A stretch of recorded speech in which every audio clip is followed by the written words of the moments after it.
Quand le pouvoir décide de ce qui est sacré, c'est toujours pour servir le pouvoir.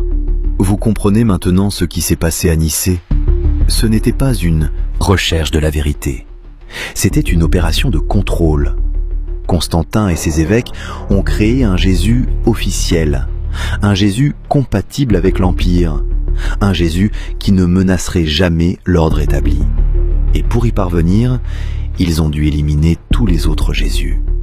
Le Jésus mystique des gnostiques, le Jésus révolutionnaire des ébionites, le Jésus prophète des Ariens, et surtout, le Jésus des 40 jours.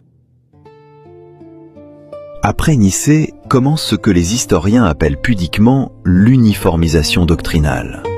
En réalité, c'est une campagne systématique de destruction.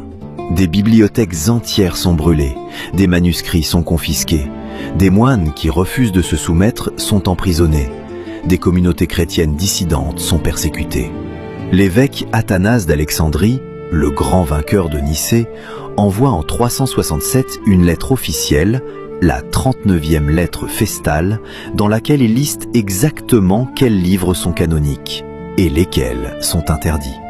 C'est la première fois dans l'histoire qu'un évêque impose un canon fermé.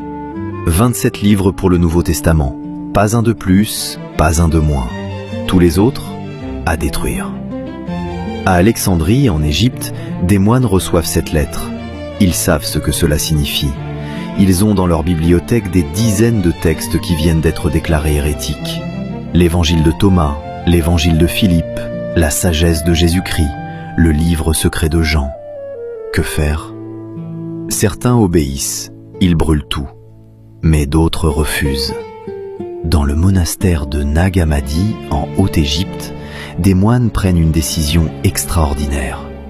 Ils rassemblent tous les textes interdits. Ils les placent dans une jarre en terre cuite et les enterrent dans le désert. Un jour, pense-t-il peut-être, quelqu'un les retrouvera. Un jour où ces vérités pourront être entendues. Cette jarre restera enfouie pendant 1600 ans. En décembre 1945, un paysan égyptien nommé Mohamed Ali Al-Saman creuse à la recherche de nitrates pour fertiliser ses champs. Sa pioche heurte quelque chose de dur, une jarre. Il la brise. À l'intérieur, 13 codex de papyrus, 52 textes intacts. C'est la découverte de Nag Hammadi, l'une des découvertes archéologiques les plus importantes du XXe siècle. Et ces textes révèlent un Jésus que Rome